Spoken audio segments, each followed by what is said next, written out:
or Get Tough is the title of his new book. Motivational speaker and author Stevesiebold is here to explain his in-your-face approach to weight loss. Thanks for joining us this morning, Steve. Thanks for having me. I've been looking forward to this interview all morning because I have a copy of your book here right now, and it's got a picture of a graveyard on the back. A lot of people have called this book, frankly, disturbing. One of the chapters starts out calling fat people liars. Some people may look at it as mean. You say it's motivational. Can you explain?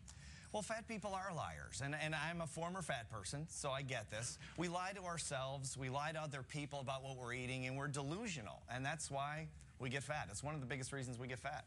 And you say in this book there's 101 differences in thinking between fat people and fit people. Can you give us a couple of those differences? Sure. One is the big pervasive idea is that diets don't work.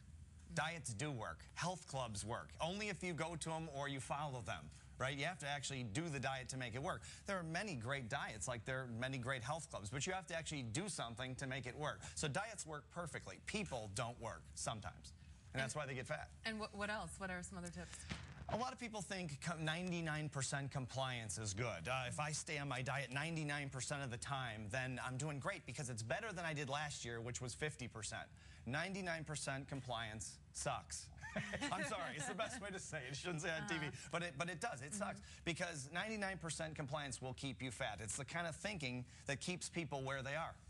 And you were saying earlier that, you know, some people blame the economy, they're too busy working, taking care of their kids, and you're calling them liars. You say that they have no excuse not to lose weight. Can you explain this? No excuse whatsoever. I'm not saying it's not tough. I mean, it was tough for me too. This is not an easy thing to do, especially if you're really obese or you've been fat for a long time. It's not an easy thing to do. It is simple.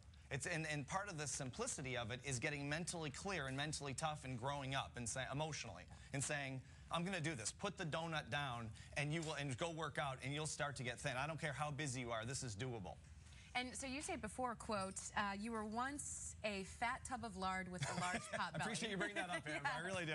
Sorry about that, Steve. I just had to bring it up because it was interesting. I mean, that's a unique way to describe yourself, a strong usage of words. And can you explain that for us? Well, I was an athlete my whole life, and all of a sudden I became a speaker, went on the road, and this is my excuse. See, this is my lying to myself. I'm in airports and hotels and all that, cabs and eating on the road and all that, and I didn't pay attention, and I was 40 pounds overweight, and it was a real problem. I mean, I looked bad. I mean, I remember looking in the mirror thinking, this is not me.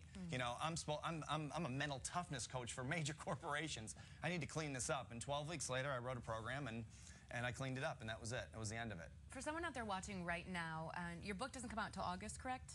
July. July. It's on ebook right now on a website, but the hardback doesn't come out until July. So say before they can go out and maybe get your book or another book, they want to start this morning losing weight. What is your #1 tip that they need to do?